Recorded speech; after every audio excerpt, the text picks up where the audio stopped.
भगवते वासुदेवाय ओम नमः शिवाय।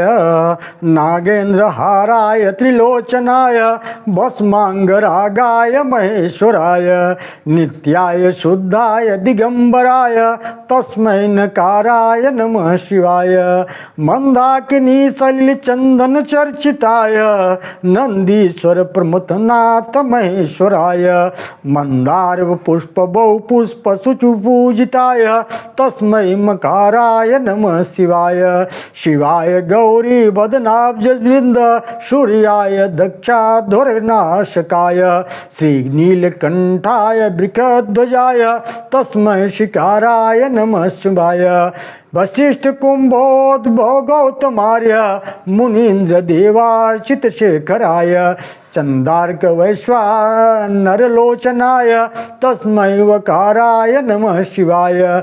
यक्षज्ञरूपाय जटाधराय पिनाकहस्ताय सनातनाय दिव्याय देवाय दिगंबराय तस्मै यकाराय नमः शिवाय। पंचाक्षरमिदं पुण्यं यः पठेत् शिवसन्निधौ शिवलोकमाप्नोति शिवेन स मोदते। ओम नमो भगवते वासुदेवाय। भगवते वासुदेवाय। सज्जनों, आप देख रहे हैं हमारे अनंत पत्र न्यूज चैनल पर श्री ब्रह्म महापुराण की कथा। अब आज के कथा का प्रसंग है नाग तीर्थ की महिमा का कथा है। सीधा कथा की तरफ चलते हैं। ब्रह्मा जी कहते हैं नाग तीर्थ के समान जो प्रसिद्ध क्षेत्र है वह सब अभीष्ट वस्तुओं को देने वाला तथा मंगलमय है। वहाँ भगवान नागेश्वर निवास करते हैं। उनके महात्म्य की विस्तृत कथा भी सुनो। प्रतिष्ठानपुर में चंद्रवंशी राजा सूरसेन राज करते थे। उन्होंने अपनी पत्नी के साथ पुत्र उत्पन्न होने के लिए बड़े यत्न किए। दीर्घ काल के पश्चात उन्हें एक पुत्र हुआ, किंतु वह भयानक आकार वाला सर्प था। उसने राजा ने उस पुत्र को छिपा कर रखा। किसी को इस बात का पता न लगा कि राजा का पुत्र सर्प है। अंतःपुर अथवा बाहर का मनुष्य भी इस भेद से परिचित न हो सका। माता पिता के सिवा धाय अमात पुरोहित भी यह बात नहीं जानते थे। उस भयंकर सर्प को देखकर पत्नी सहित राजा को प्रतिदिन बड़ा संताप होता था। वे सोचते थे सप्रूप पुत्र की अपेक्षा तो पुत्रहीन रहना ही अच्छा है। वह था तो बहुत बड़ा सर्प, किंतु बातें मनुष्यों की सी करता था। उसने पिता से कहा, मेरे चूड़ाकरण उपनयन वेदाध्ययन संस्कार कराइए। द्विज जब वेद का अध्ययन नहीं करता, जब तक वेद का अध्ययन नहीं करता तब तक शूद्र के समान रहता है। पुत्र की बात सुनकर सूरसेन बहुत दुखी हुए। उन्होंने ब्राह्मण को बुलाकर उसके संस्कार आदि कराए। वेदाध्ययन समाप्त करके सर्प ने अपने पिता से कहा, हे नृपश्रेष्ठ, मेरा विवाह कर दीजिए। मुझे स्त्री प्राप्त करने की इच्छा हो रही है। मेरा विश्वास है ऐसा किए बिना आपका कोई भी कार्य सिद्ध न हो सकेगा। पुत्र का निश्चय जानकर राजा ने अपने अमातों को बुलाया और उसके विवाह के लिए कहा। मेरे पुत्र युवराज नागेश्वर सब गुणों की खान हैं। वह बुद्धिमान, सूर, दुर्जय, शत्रुओं का संताप देने वाले हैं। उनका विवाह करना है। मैं बूढ़ा हुआ, अब पुत्र को राज्य का भार सौंप कर निश्चिंत होना चाहता हूँ। आप लोग मेरे हित साधन में तत्पर हो उसके विवाह के लिए प्रयत्न करें। राजा की बात सुनकर अमात्यगण बोले, महाराज, आपके पुत्र सब गुणों में श्रेष्ठ हैं। आप भी सर्वत्र विख्यात हैं। फिर आपका पुत्र का विवाह करने के लिए क्या आमंत्रण करना है? महाराज, उसमें से एक वृद्ध अमात्य ने कहा, महाराज, पूर्व देश में विजय नाम के एक राजा हैं और महाराज विजय के 8 पुत्र हैं जो बड़े धनुर्धर हैं। उनकी बहन भोगवती साक्षात लक्ष्मी के समान है। वह आपके पुत्र के लिए सुयोग्य पत्नी होगी।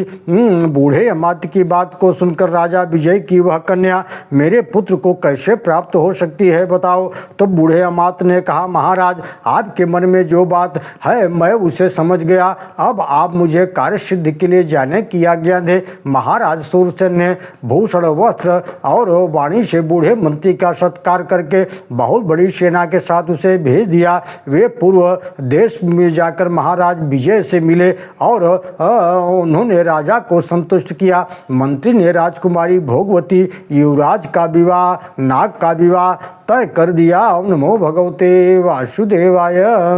राजा विजय ने कन्या देना स्वीकार कर लिया। बूढ़े मंत्री लौट कर आए। शूरसेन से उन्होंने विवाह निश्चित होने की वृत्तांत सुना दिया। तदनंतर बहुत समय व्यतीत हो जाने पर वृद्ध मंत्री अन्य सचिवों को साथ लेकर सहसा राजा विजय के वहां पहुंचे और इस प्रकार बोले, राजन, महाराज शूरसेन के राजकुमार नाग बड़े ही बुद्धिमान गुणों के समुद्र हैं। वे स्वयं यहाँ आना नहीं चाहते। क्षत्रियों के विवाह अनेक प्रकार से होते हैं, अतः यह विवाह शास्त्रों द्वारा ही हो जाए तो अच्छा है। वृद्ध मंत्री की बात सुनकर राजा विजय ने उसे सत्य माना और भोगवती का विवाह शस्त्र के साथ ही शास्त्र विधि के अनुसार संपन्न हुआ। विवाह के पश्चात महाराज ने बड़े हर्ष के साथ दहेज में देकर कन्या को विदा किया, साथ ही अपने अमात्यों को भेजा। बूढ़े मंत्री और सचिवों ने प्रतिष्ठान में आकर के महाराज शूरसेन को उनकी पुत्र वधू को समर्पित कर दी। राजा विजय ने जो विनय पूर्वक कहे थे वचन उनको भी सुनाया और उनकी दी हुई दहेज की सामग्री, विचित्र आभूषण, दासियां, वस्त्र निवेदन किए और राजकुमारी भोगवती के साथ जो विजय के अमात्य पधारे थे उनका महाराज शूरसेन ने बड़े सम्मान के स्वागत सत्कार किया, जिसे सुनकर राजा विजय प्रसन्न हो गए और सबको विदा किया। राजा विजय की कन्या रूपवती थी। वह सुंदरी अपने सास ससुर की सेवा में संलग्न रहती थी। भोगवती का पति अत्यंत भीषण महानाग रत्नों से सुशोभित एकांत गृह में सुगंधित पुष्पों से बिछी हुई सुखद शैया पर आराम करता था। उसने अपने माता पिता से बार बार कहा, मेरी पत्नी राजकुमारी मेरे समीप क्यों नहीं आती। पुत्र की बात सुनकर उसकी माता ने धाय से कहा, तुम भोगवती से जाकर कहो तुम्हारा पति एक सर्प है, इसे देखो इस पर क्या कहती है। बहुत अच्छा कहकर धाय ने भोगवती के पास गई और एकांत में विनीत भाव से बोली कि कल्याणी, मैं तुम्हारे पति को जानती हूँ, वे देवता हैं, किंतु यह बात किसी पर प्रकट न करना, वे मनुष्य नहीं सर्प के रूप में हैं। धाय की बात सुनकर भगवती ने कहा, मनुष्य कन्या का सामान्यतः मनुष्य ही पति मिलता है। यदि देव जाति का पुरुष पति के रूप में प्राप्त हो तो क्या कहना, वह तो बड़े पुण्य से मिलता है। दाई ने भोगवती के बाद सर्व से, उसकी माता से और महाराज शूरसेन भी कही। भोगवती ने भी दाई को बुलाकर कहा, तुम्हारा कल्याण हो, मुझे मेरे स्वामी का दर्शन तो करा दो। तब दाई ने उसे ले जाकर अत्यंत भयानक सर्प का दर्शन कराया। वह सुगंधित फूलों से आच्छादित पलंग पर विराजमान था। एकांत गृह में रत्नों से विभूषित भयानक सर्प के आकार में बैठे हुए अपने स्वामी को देखकर भोगवती ने हाथ जोड़ करके कहा, मैं धन्य हूँ, अनुग्रहित हूँ, जिसके पति देवता पति ही स्त्री के गति हैं। यह सुनकर नाग को बड़ा प्रसन्नता हुआ। उसने हंसकर सुंदरी से कहा, मैं तुम्हारी भक्ति से संतुष्ट हूँ, बोलो तुम्हें क्या अभीष्ट वरदान दूँ। तुम्हारे अनुग्रह से मेरी संपूर्ण स्मरण शक्ति जाग उठी है। मुझे पिनाकधारी देवादिदेव भगवान शंकर ने शाप दे दिया है। शेषनाग का पुत्र महाबलवान नाग जो भगवान शंकर के हाथ का कंकड़ बना रहता है, मैं वही तुम्हारा पति हूँ और तुम भी वही पूर्व जन्म की मेरी पत्नी भोगवती हो। एक दिन भगवान शंकर एकांत में पार्वती जी के पास बैठे थे। वहाँ पार्वती ने एक बात कही, ओम नमो भगवते वासुदेवाय, जिसे सुनकर भगवान शिव ठाकर हंस पड़े। उन समय मुझे भी हंसी आ गई। इससे कुपित होकर भगवान ने मुझे यह शाप दे दिया कि तू मनुष्य योनि में सर्प रूप से जन्म लेकर ज्ञानी होगा। हे कल्याणी, यह शाप सुनकर मैंने भगवान को प्रसन्न करने की चेष्टा की। तब उन्होंने कहा, जब तुम गौतमी के तट पर मेरा पूजन करोगे और मैं तुम्हारे अंतःकरण में ज्ञान का आधान करूँगा, उस समय तुम भगवती के प्रसाद से शाप मुक्त हो जाओगे। इसलिए मुझ पर यह संकट आ गया है। तुम मुझे गौतमी के तट पर ले चलो, मेरे साथ ही भगवान का पूजन करो, इससे मेरा यह शाप छूट जाएगा और हम दोनों पुनः भगवान शिव का सानिध्य प्राप्त करेंगे।